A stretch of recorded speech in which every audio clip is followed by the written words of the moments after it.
عزیزو اس کا انکار کرنا کہ اہل بیت بخشوائیں گے یہ سبب عذاب ہے،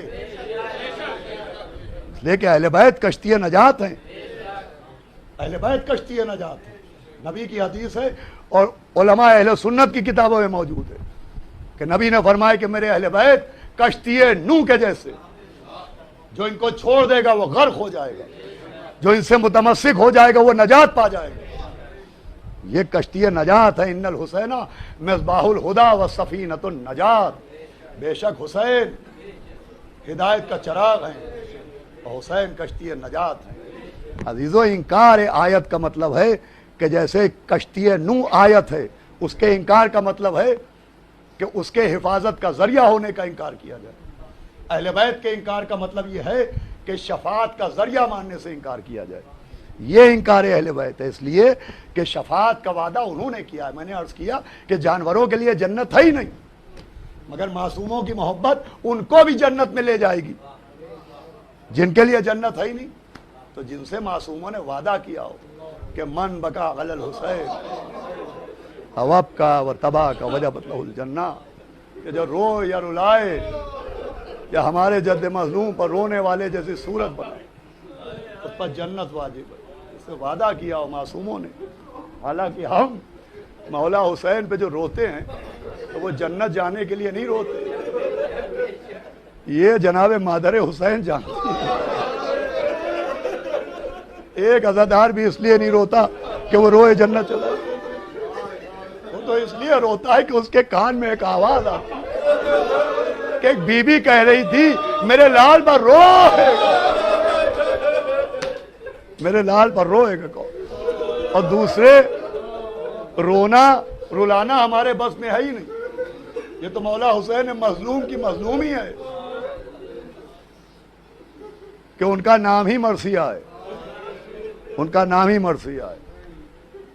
میں یہ روایت بہت بار پڑھ چکا ہوں کہ اکثر جب ہم باہر جاتے ہیں اور گھر واپس آتے ہیں تو بچے جب چھوٹے ہوتے ہیں خاص کر کے تو اپنے باپ کو دیکھ کے دوڑتے ہیں کہ 10 دن بعد باپ آیا، اور باپ جب اپنے بچے کو دیکھتا ہے تو نام لے کے نہیں پکارتا، 10 دن بعد بچے کو دیکھا کہ آؤ میرے لال، آؤ میرے نون نظر، آؤ میرے لخت جگر۔ یہ نام نہیں ہوتے، یہ جذبات ہوتے ہیں۔ کامل الزیارات میں حدیث ہے کہ ایک دن مولا علی علیہ السلام بیت الشرف میں داخل ہوئے اور ننھے سے سرکار سید الشہداء مولا حسین علیہ السلام اپنے بابا کو دیکھ کے دوڑے۔ اب جو دیکھ کے دوڑے تو مولا علی نے یہ نہیں کہا کہ آؤ میرے حسین، عجب جملہ کہا کہ آؤ آؤ مومن کی آنکھیں آنسو، آؤ مومن کی آنکھیں۔ عزیزو کیا پڑھا جائے رلانے کے لیے؟ دیکھیے مصائب رلانے کے لیے تھوڑی ہوتے ہیں، مصائب تو مر جانے کے لیے ہوتے ہیں، مصائب رلانے کے لیے نہیں ہوتے۔ رونے کے لیے یہی بہت ہے کہ مادر حسین مجلس میں تشریف لاتی ہے، جناب سیدہ پرسہ لینے آتی ہے۔ حالانکہ یہ قانون دنیا نہیں ہے، قانون دنیا یہ ہے کہ جس کے گھر میں موت ہو جاتی ہے لوگ اسے پرسہ دینے جاتے ہیں، کوئی پرسہ لینے نہیں آتا۔ ہائے 1400 برس سے ایک بی بی ٹوٹی پسلیاں پکڑے، ایک عزا خانے سے دوسرے عزا خانے میں، دوسرے عزا خانے سے تیسرے عزا خانے میں، لاؤ میرے حسین کا پرسہ۔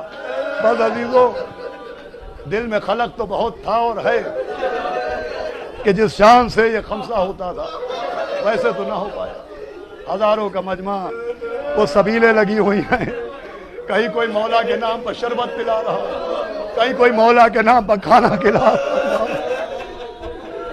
اللہ بھائی ہر آدمی اپنے اپنے حساب سے، خالی ذاکر ہی مجلس کی ضرورت نہیں ہوتا ہے، ہر شخص اپنے تئیں ایک فریضہ نبھاتا ہے، مختلف طریقے ہوتے ہیں، کوئی تبرک تقسیم کر رہا ہے، کوئی پانی پلا رہا ہے، کوئی مومنین کے آنے جانے کے لیے راستہ بنا رہا ہے۔ اللہ وہ تو نہیں ہے، مگر اے سیدہ، اے جناب زہرا، ہم نے اپنے تئیں اس خمسے کو منعقد کیا، آپ اسے قبول کیجئے گا۔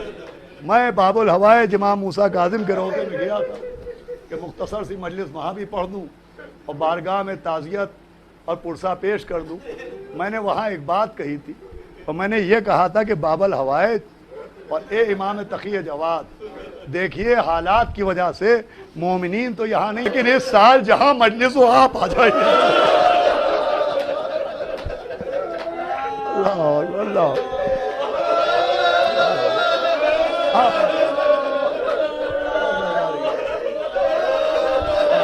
ہر امام مجلس میں آتے۔ چوتھے امام کا واقعہ تو بڑا مشہور ہے کہ ایک شخص نے کہا حضرت میری بیٹی کی شادی ہے، فرمایا کربلا کے بعد ہم شادیوں میں نہیں جاتے۔ کہا آقا آپ کے آئے بغیر شادی ہوگی نہیں، کہ اگر چاہتا ہے تم اپنے گھر میں میرے جد میرے بابا کی ایک مجلس پر۔ واقعہ آپ کے ذہن میں ہے، ایک واقعہ میں نے مولانا محمود الحسن خان صاحب علیہ اللہ مقامہ سے سنا تھا کہ ایک شخص چھٹے امام کے پاس آیا، وہ آنے کے بعد کہا حضرت میں نے آپ کے جد مظلوم کی ایک مجلس کی ہے۔ تو امام نے امامہ ہاتھ پر رکھا اور کہا پالنے والے ان آوازوں پر نزول رحمت فرمانا جو میرے جد مظلوم کے غم میں بلند ہوتی، اور یہ کہہ کہ آپ نے فرمایا کہ ہم ضرور آئیں گے۔ لیجئے مجلس کی تاریخ آئی، اس نے ممبر سجایا، وہ ممبر کے سامنے ایک غلیچہ، ایک چھوٹا سا قالین ممبر کے سامنے رکھ دیا، اور جو مومنین آتے تھے، شیعہ آتے تھے، وہ اسے کہتا تھا کہ بھائی اس پہ نہ بیٹھیے گا، اس پہ ابھی چھٹے امام تشریف فرما۔ اور کافی دیر ہو گئی، سارے مومنین آ گئے، صاحب خانہ نے حیرت سے دیکھا کہ ابھی تک امام نہیں آئے۔ تو اس نے کسی سے کہا کہ حیرت ہے ابھی امام نہیں آئے؟ تو اس نے کہا امام تو کب کے آ چکے۔ کہا کہاں بیٹھے؟ کہا جہاں ان کے دادا زین العبا بیٹھا۔ اب جو دیکھا تو امام وہی بیٹھے ہیں جہاں چوتھے امام بیٹھتے تھے۔ یہ شخص گیا، اس نے ہاتھ جوڑے، وہ کہا آقا آپ یہاں کہاں بیٹھے ہیں؟ کہا میرا دادا یہیں بیٹھتا تھا، تمہیں کیا معلوم کہ عزاداروں کی کیا اہمیت ہے؟ کہا آقا اندر چلیے۔ کہا نہیں یہیں بیٹھا رہنے دے۔ کہا آقا اچھا یہیں بیٹھے ہیں، جملہ سنیے گا، یہیں بیٹھیے مگر مٹی پر نہ بیٹھیے۔ میں نے آپ کے لیے قالین لیا ہے اور ممبر کے آگے بجھایا ہے تاکہ آپ کو صدر مجلس بناؤں۔ میں ابھی جاتا ہوں، قالین لے کے آتا ہوں، یہاں بچھاتا ہوں، آپ کو اس پہ بٹھاتا ہوں۔ امام نے کہا خبردار اب قالین کو ہاتھ نہ لگانا۔ کہا آقا اس پہ کوئی بیٹھا نہیں ہے۔ کہا رہے تجھے نہیں دکھائی دے گا، اس پہ حسین کی دکھیا اللہ۔ آخری مجلس ہے، ہر سال جو میں پڑھتا تھا وہی پڑھوں گا۔ رخصت امام کہ حسین جب کے چلے بعد دوپہر رن کو، نہ تھا کوئی جو سنبھالے لجا میں توسن کو، سکینہ جھاڑ رہی تھی امام کو، حسین چپ کے کھڑے تھے جھکائے گردن کو، نہ ذرا تھا کوئی شاہ کربلائی کو، فقط بہن نے کیا تھا سوار بھائی کو۔ رخصت آخر امام در خیمہ پائے، بیویوں کو سلام کیا۔ بھئی یہ سچ ہے کہ امام نے در خیمہ پا کے بہنوں کو سلام کیا، لیکن پہلے بہنوں کے خیمے میں نہیں پہنچے۔ لکھا ہے ان خیموں سے پہلے اصحاب کے خیمے تھے، پہلے اپنے اصحاب کے خیموں میں آئے، الٹی ہوئی مسجدیں دیکھی، خالی خالی مصلے دیکھے۔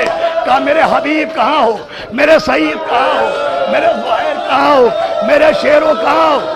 جملہ سنیے گا۔ اس کے بعد امام ایک خیمے میں آئے، بالکل خالی خیمہ، اس پہ امام نام لے کے نہیں پکار رہے کسی کا، اور روتے روتے زمین پر بیٹھ گئے اور مٹی کو ایسے تھپتھپایا جیسے کسی کا سینہ تھپتھپا رہے ہوں، آنکھوں سے آنسو بہنے لگے۔ ہم نے کہا یہ کس کا خیمہ ہے؟ کہا کسی اور کا نہیں، اب بازا دلا۔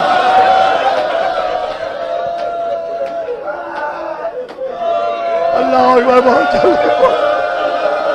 خالی خیمہ دیکھا، دل میں درد کے نیزے چبھے، خیمے کے دروازے پائے، بہن نے بازو پکڑا، بیمار بیٹے کے پاس لائے، شانہ ہلایا، کہا بس ایک یہ وصیت رہے یاد ہے میرے جانی، کرنا نہ فراموش کبھی تشنہ دہانی، 36 پہر گزرے ہیں پایا نہیں پانی، پانی دے اگر بات میرے ظلم کے بانی، تم فاتحہ بابا کا دلا دیجیے بیٹا، اور تھوڑا سکینہ کو پلا دیجیے بیٹا۔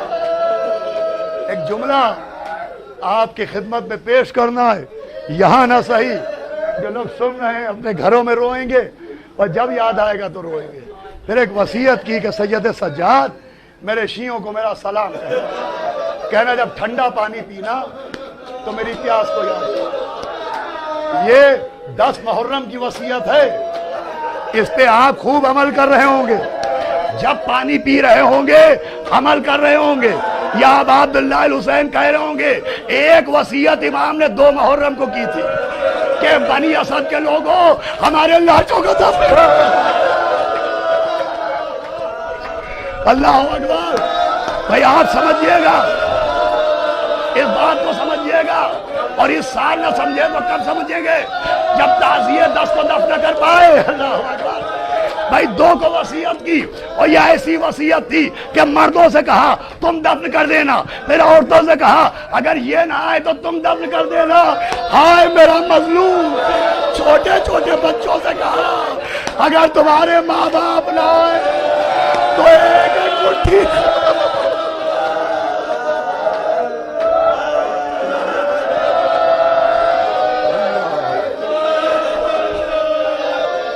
اس وصیت پر یہ 2 محرم کی وصیت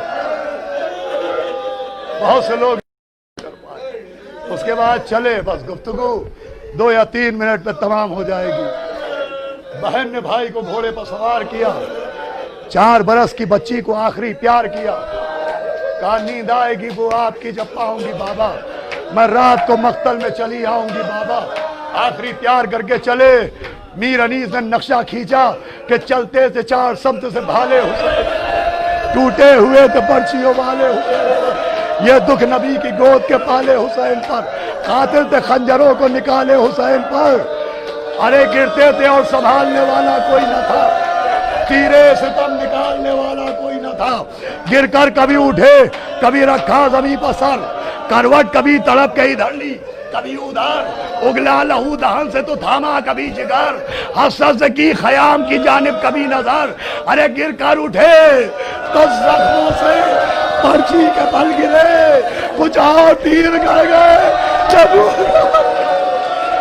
جنت سے آئی فاطمہ زہرا کی صدا، امت نے ہم کو لوٹ لیا وا محمدہ، اب کون ہے جو حق رفاقت کرے ادا، یہ گہرے گہرے زخمی عالم کا مقتدا، 1900 ہے زخم تنے چاک چاک پر، زینب نکل حسین تڑپتا ہے پاس پر، پردہ الٹ کے بنت علی نکلی ننگے سر، لرزا قدم خمیدہ کمر غرق خون جگر، چلاتی تھی کہ ہاتھ منہ اپنا پیٹ کر، آئے کربلا بتا تیرا مہمان ہے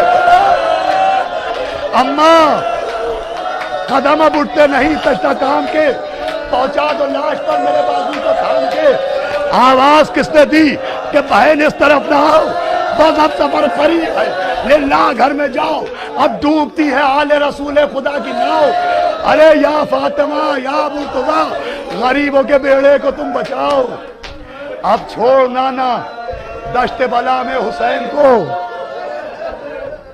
اب چھوڑنا نہ دشت بلا میں حسین کو، یا فاطمہ چھپا لو رضا میں حسین۔ اب مجلس تمام ہو گئی، حضرت کے اوپر کوئی پتھر مار رہا ہے، کوئی نیزے مار رہا ہے، کوئی جلتی ہوئی ریت امام کے زخموں میں ڈال رہا ہے، شمر ملعون خنجر لے کے بڑھا، 12 مرتبہ گلے پر خنجر مارا، پہلی مرتبہ امام نے کہا واہ اماں اے اماں، دوسری مرتبہ کہا واہ جدہ اے نانا، تیسری مرتبہ کہا واہ باتا یا بابا، لیکن اس کے بعد نہ اماں نہ دادا نہ نانا نہ بابا، ایک ہی آواز آ رہی تھی، خنجر چل رہا تھا، امام کہہ رہے تھے واہ باسا